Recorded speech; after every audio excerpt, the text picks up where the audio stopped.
Hello, and welcome to another episode of And There You Go. I'm Chad, and with me, as always, is Addie. Addie, how you doing today? I'm doing well, thank you, Chad. How are you? I'm doing pretty darn. I don't know what that means, but I'm doing it. All right. I'm doing it. So what do we have on the agenda today? Well, my thought was we have been spending quite a bit of time watching a TV show, a reality TV show. Yes. And I am shocked that you are almost more into it than I am. I'm shocked, too. Because we've watched some, and they've been kind of meh, as my daughter would say. Mm-hmm. But a lot of drama and things like that in them. But this one has a different vibe to it, to me. It does. It's called Love is Blind. Love is Blind. So what's the premise of it? Let's set that up first. The premise is that people date behind closed doors. So they decide whether they love somebody or not based only on what's on the inside of the person and how they connect and talk with the person. It's based solely on that. They have no idea what the other person looks like. And to start with, they go on dates with many people, but then they start choosing the people that they connect with the best, and it runs pretty fast. I mean, it goes fast. Right. They're falling in love and making days. proposals within days. Mm-hmm. Right. And some of them are very firm on their belief that they're in love and they're ready to get married and they want to spend the rest of their lives, as they say, with the next person, which I find is really, really intriguing. Now, the thing I like about this show that kind of differentiates itself from other shows like The Bachelor or The Bachelorette, there's just so much drama there, and it's a bunch of people vying for one person. And so there's a lot of drama there, and but the producers create that as well. Absolutely they do, Yeah. and that's the whole purpose, and we've watched a couple of those, and it's been interesting from a human nature standpoint, human behavior standpoint, to watch those. Mm-hmm. But for me, what's different, and which is why I think I'm into this one, is because there isn't as much drama going on between the participants because there's multiple people on both sides. And while there is some drama there, it's really the focus of the show seems to be on watching these connections grow between the individuals. Yes. Who, as you said, can't see each other. Mm-hmm. And so they have to base their opinions and their feelings on what they're hearing, the information that they trade. So I think, from that perspective, it's kind of like, when you and I met, and we've talked about how we've met, we connected very quickly, at that level. And so I think that's what intrigues me about this is how they're able to connect without the distractions of the physical, some of the other distractions that they have, even behavioral. You don't get to see the nonverbals. You can hear some of the actions and expressing of exasperation or excitement or things like that, emotions, but you can't see the nonverbal. And look at me, I'm just chatting away here like a chatty Chad. Before we came on, started recording, you said something about Chad's talking a lot or something like that. You said, and it's like, if you know me, you know that that's not me, and I don't know that it's ever been said of me that I'm talking too much. Oh, me either. Right? For me. Right. Right. But Yeah. when we get together, we can't shut up. I know. So anyway, I'll let you talk in a second here, but I have just a It's little bit okay. more to say about this, about why it intrigues me, I think. Part of it is that some of these people are, you can tell they're really genuine. Well, they seem to be genuine. You go on a show like this, you've got to question motives, right, as to why they're going on it. But they seem like genuine people, but there's some characters on there, too, that make it interesting.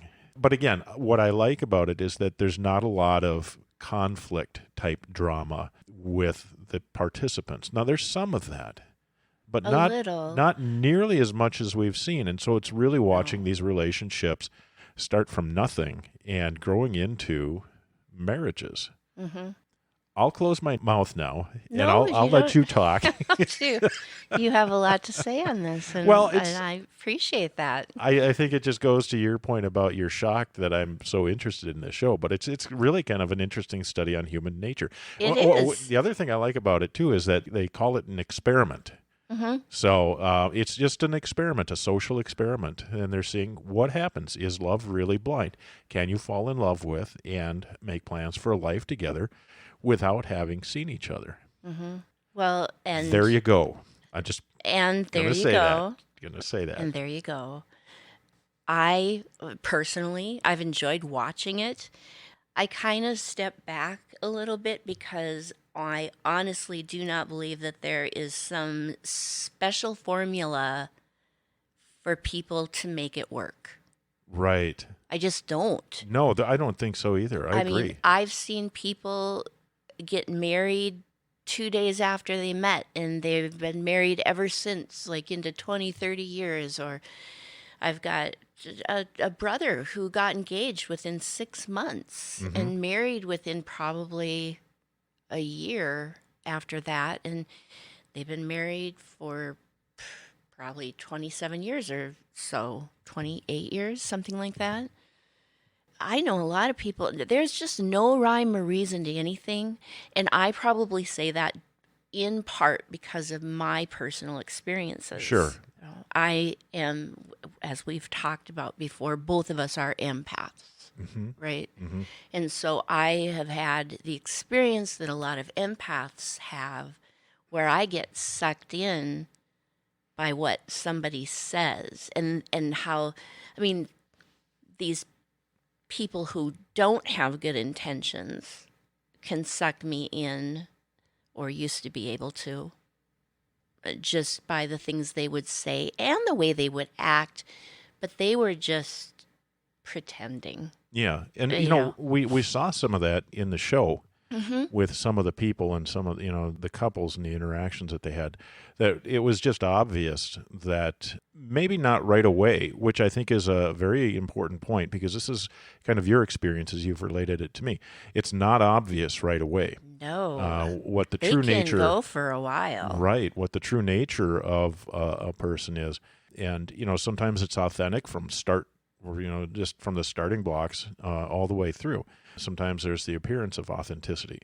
And we did see some of that in the show as well, too. And, I think about our own relationship, and we moved really fast. We did, which was a huge red flag for me when it came to what therapists would say, because obviously I needed some pretty intense therapy because I kept ending up in those situations, which is common. If you're in one, you're likely end up in another. Yeah. And I don't know what made me do it like that, because I certainly wasn't supposed to. And of course, we met during COVID too. Yeah. So we had to play the game a little bit differently because the playing field was changed because of that. I do remember that in your profile, you did mention that a red flag was moving too fast. And that's something that caught my attention because that's exactly where my head was at as well, is that I didn't want to move too fast. I wanted to feel things out. And then look at us. Within 6 months, we decide to move in together, and I moved 200 and some odd miles away from where I was living. But that said, I am happy, and I love being here, and I feel like the choice was good. It worked out. So. But you asked a really interesting question earlier today when we were watching an episode of this, and that was, do you think we would have found each other if we were participating in this experiment? And I think hands down my answer was yes, I do, because that's really how we connected. We connected at that emotional level. We did. Pretty quickly, too. We'd seen pictures of each other. Yeah. But you never know. You never Believe know. me, like Match.com. Oh, yeah. Oh yeah, you never know. Right. Any online dating service, Right. that where you're having to rely on somebody's posting of what they think they look like or what they want to portray or, what they want to trick you into believing kind of a thing. You run the risk of that. Absolutely. But we traded messages early on and I had a good vibe. I'm not going to speak for you, but I had a good vibe from what I got from your messages. So I hope presumably you did too. So I did. And I think I said this in another podcast that I. Where was I going with this? I just lost it. I don't know. What were we just talking about? You know what? Oh no! We were talking about us. Brain fart. Yes. That's okay. I can bring us back. I think I have the thread that can pull us out of this pit. All right. We were talking about how when we first met, we were communicating and trading messages, and we were moving pretty fast with that. And it's not coming to you. I can tell by the look in your eyes. It isn't. I know it will. So let's shift gears. But I do want to swing back around and say I agree with you. I do think that we would have found each other doing that experiment. Yeah. I think that we would have, at least on our very best of days. And I have to say that I am the happiest that I have ever been in a relationship by a gazillion. A gazillion. Yeah, I couldn't even be a number big enough to express how this has been so different for me in such a good way compared to the relationships that I've been in before. Yeah, and I appreciate hearing that. And I would say the same thing, that I haven't been in as many relationships from whenever I started dating to now that you probably have, because that just simply wasn't me. I didn't do that. But you were married. I was married for a long time, 30 years, Mm-hmm. but this relationship is what I had hoped for, what I had envisioned. Me too. Is it perfect? No. Okay, but whose is, right? Nobody's is perfect. Yeah. Nobody's is. So as you think about the show, is there any couple or individual that stuck out that you maybe learned something about, or you were surprised at, or you thought was really great to see? I have one in mind, and you might have the same one in mind. Well, let's also tell our audience that we started watching the second season, and now we've gone back to the first. Yes, and I don't think I actually started at the start of the second season, but I got hooked on it so quickly. Yeah. But yeah, so we haven't really watched the first season, but we got through the second season. But what were any call-outs for you from the second season?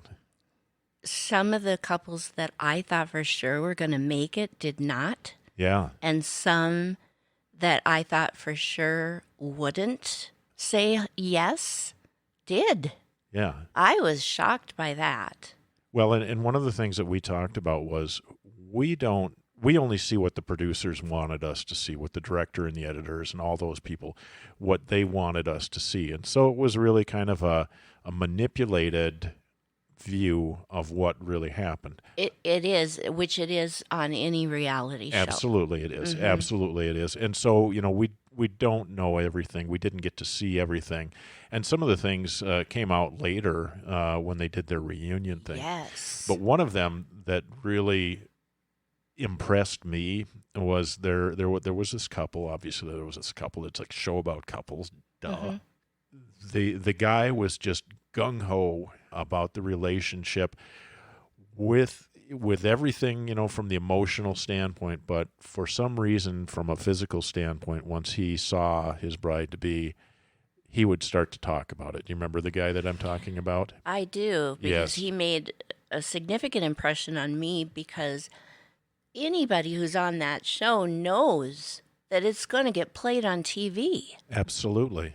And this woman that he paired up with was a lovely woman. Yeah, she was. She was Inside and beautiful. out. She Yeah. was beautiful, Yeah. just so kind, Mm-hmm. so nice. And at the end, when they have the reunion, everyone hated this guy Well, he because was. of the things that he had said that we all knew was going to come out at some point. Yeah. So what if she'd have married him? Right. And then saw those things. Absolutely. And he would But- say things like, I feel like she's my soulmate and we're best friends and she's just, everything is clicks and it's just wonderful, but I'm not attracted to her. Well, don't keep saying that over and over again to every person and what's going to be on TV. Right. Don't- And he even said it to his own mother, and his own mother challenged him on that. Uh-huh. But the interesting part, if we back up a little bit from the reunion to the actual wedding, because they did come together, they had family and friends there for the wedding, and they went through the service, and they asked the young lady if she was willing to marry him, if she would say, I do. And she said no. Which nobody would have expected because she kept her cool through the entire thing. And we found out that she even knew some of the things that he had been saying about her. Yes. She looked gorgeous. Yes, it was, she did. It was a traditional Indian wedding, and she looked beautiful. Yes. And she played it to the very end. And what I really liked about that was, as she was walking away from the altar and walked outside of the church, you could just see this radiance and this confidence, and her head was literally held up high, and she was smiling like, I know what I'm doing. And she didn't come across as that prior to that. I didn't see her quite as confident as that. But boy, did she just exude confidence after making that decision. And then this guy was an absolute wreck, because during the reunion, part of what it was that I think he got his ego beaten down He did. by that. And so the man has narcissistic tendencies. Without a doubt. And he was in attack mode. Mm-hmm. He was attacking everything in the reunion, which was just really kind of interesting. And the other contestants were just, and the moderators were just fed up with him. So that dynamic was really, really interesting. They put him in his place. They even said, you need a therapist. We hope you can get some help for these Right. narcissistic tendencies, because it was that kind of an attack. Yeah, it really was. He was going to smear anybody he could with anything he could. It was just, he made everything about him, and she didn't say one word. No, she just kind of like, yeah, I see right through you, buddy. And she did the whole time. Yes. And I saw her as a confident woman through the whole thing, honestly. Yeah, did you? Okay. I did. I saw her as very confident. I think that in her mind, obviously she was questioning I wondered, why doesn't he ever kiss her or hold her hand or Right, what's right. going We didn't on? see any of that. Nothing. And the other couples were doing that and more. Yeah. They didn't show that, of course. We certainly heard about it. The other thing that this guy did that just it drives me nuts. He talks about telling it like it is. I'm just putting it out there like it is. And what he's doing in that is he's removing himself from any responsibility of owning what's coming out of his mouth. Mm-hmm. What he's doing is saying, nope, this is the reality of this, and anybody who's got any sense in their head can see it. It's not me saying it. It's just the truth. And it's bullshit. And it's bullshit because he doesn't want to take ownership, because his ego is bruised and he doesn't want ownership of it. Mm-hmm. He doesn't have the courage to take ownership of it. He doesn't have the anything to take The ownership anything. of it. No, exactly. Yeah. And then go ahead. I'm sorry. No. Oh, okay. I was going to say there was one other guy Yeah. that was, he really surprised us because he came off as this kind of goofball. Mm-hmm. And, he had these facial expressions. And I don't want to use any names here or anything like that, but if anybody watched the show, they'll know who we're talking about. His hair was standing on top of his head a lot. He had well-coiffed hair, but Well, it was disheveled often because he was often running his hands through it. But he had these looks that, it looked like a horse pulling back against a bridle or the reins. If you see a horse that looks spooked sometimes, he had that kind of look to him. Oh my gosh. But he surprised us. Yes. He started saying things that somebody who's empathic would say. Yes. He was so open that way, and he'd ask questions that were really solid. And had insights. And there were insights. Yeah, it was just amazing. And the guy had this wonderful gal and they were connecting so well. They were the ones I thought were going to make it out of probably anybody. Yeah, yeah. And he and the rest of the guys, they all had their wedding on the same day, I think. Did they? Is that how it worked? It might or have been what? different days because some of them were in the same place. So, Okay. but I'm not sure entirely. Well, Maybe they who knows? Doesn't Right. matter. But they had their bachelor and bachelorette parties. Mm-hmm. Good Lord, that's a mouthful. On the same day, they had them together. The guys had theirs together, and on the same evening. yeah, and the women Yeah. had theirs. And this guy got really drunk. And they did not talk specifically about what was said. Well, they did a little. He got mad at her, which wasn't like him, really. He would be more of the guy that would sit down and say, "This is bothering me. Yeah. Could we talk about it?" and that kind of thing. They were just so healthy. And then he got mad and lost it and said horrible things to her that you can't take back. Yeah. Like one of the things was, "I hate you." Right. And how do you take that back? Can't. So if we roll that back a little bit, we didn't see that. The audience didn't get to see that argument. We heard about that afterwards. Yeah. But one of the things that you and I both picked up on was that at the bachelor party, they went to Wrigley Field and they were out on the field and they were having pitches thrown at them so they could take batting practice on the field. Mm-hmm. And they showed all these other guys getting like real nice hits and, just connecting with the ball and everything like that. And he went up there and he looks like an athlete. He looks like a ball player. Definitely. And he swung and missed on every pitch. And that seemed to have just totally devastated him. Mm-hmm. And so it was like you said later after we heard about the fight, you said it was like a switch had been flipped on this guy, which is really interesting. And, so we're wondering, was there something there that led up to the fight or Right. led up to some frustration? Now, those kinds of things that he said, you don't just say those out of the blue. There's something cooking inside that it's already on simmer and you just bring it to a boil. And so we're wondering if, I'm not going to speak for you, but I'm wondering if something flipped his switch and he has self-esteem issues or something like that, where he was devastated at not being able to hit a ball when everybody else did. And if that maybe triggered something in him and sent him spinning. We don't know. Right.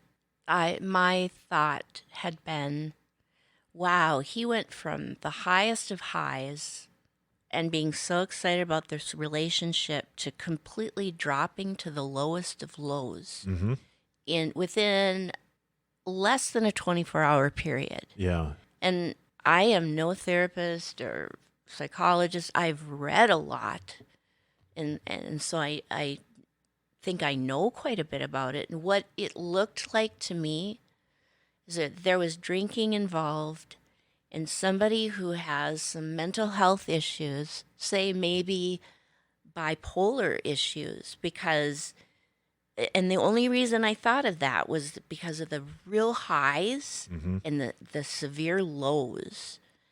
And it seemed like his body had done something. It just his mental state had just created this complete low, and he had been drinking, and he said things that he did not mean. I know he didn't mean them. Yeah, no, just his behavior and the way he treated his partner up to that point. You Mm-hmm. just wouldn't have expected that. No.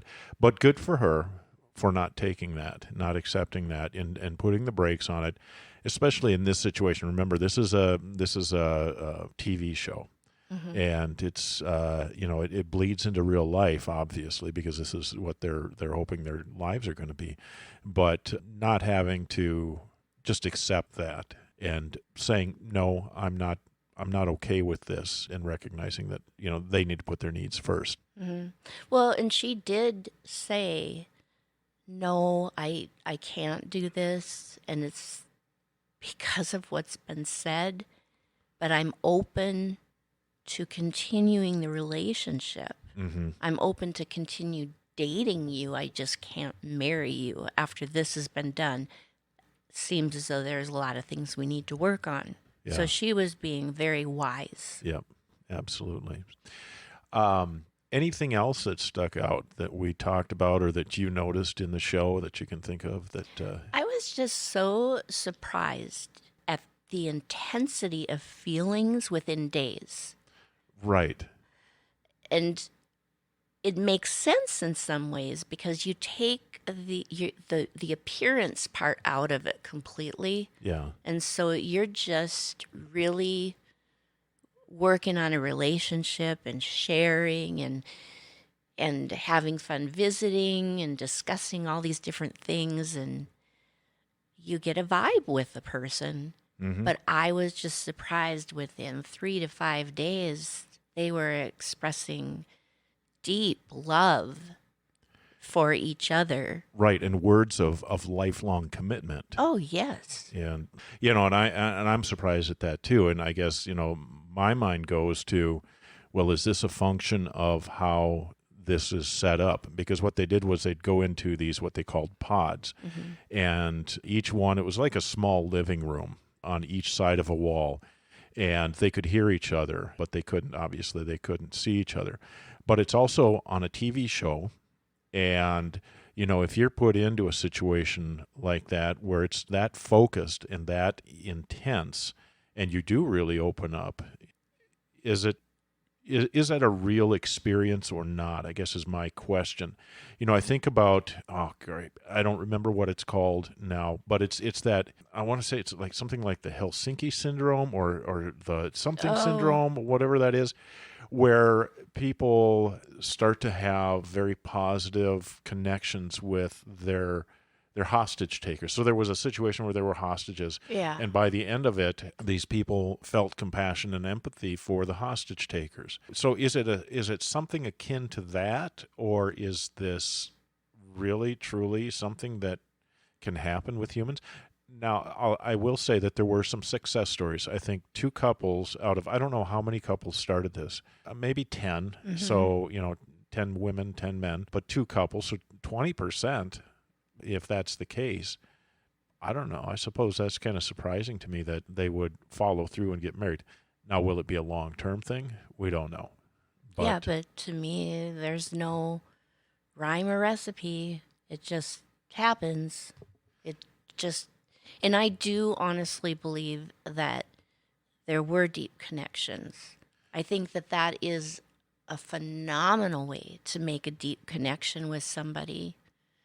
And because the first thing you do when you meet someone is you look at them, Right. and you place judgments on people, even if you don't mean to, by the way that you think that they look. Yeah.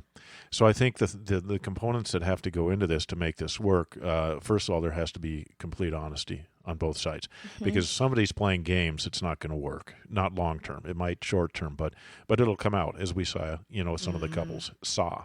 I have to learn how to enunciate my words better sometimes here. The other thing is that in having these conversations, you really have to focus on your core values. What are your values? And is there alignment with your values and their values? And then, some of those are the more intimate components of a relationship, I think. And then, there's interests and your social habits. We saw one guy who liked to go out almost every night and party and come home like 1 o'clock, 2 o'clock in the morning. And the person that he chose didn't like to do that. She was a homebody. And so they had a little bit of struggle there. But ironically, that was one of the couples that actually got married. Yeah. And they seemed to be in really good shape at the reunion too. So, Which so- was a year. which was that a year? Okay. yeah. Oh, I didn't pick up on that.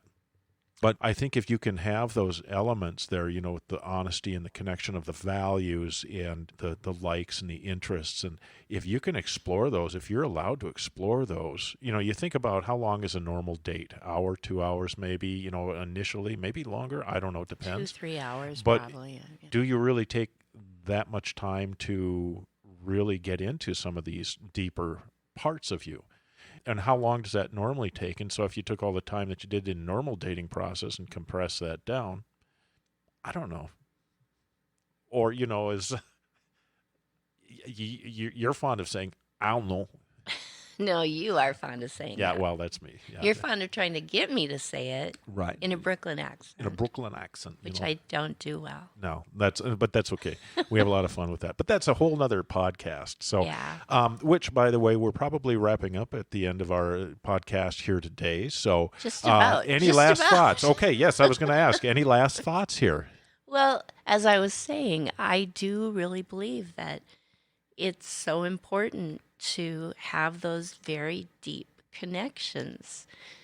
However, when it comes right down to it, you can have those deep connections with somebody, but if you don't have the physical connection too, a marriage isn't going to work. No, and I would agree with that. And I think that we saw that probably with the one couple that But we the saw. focus was right. Right. Because the focus should be on what's inside, Right. way before what's outside. Yeah.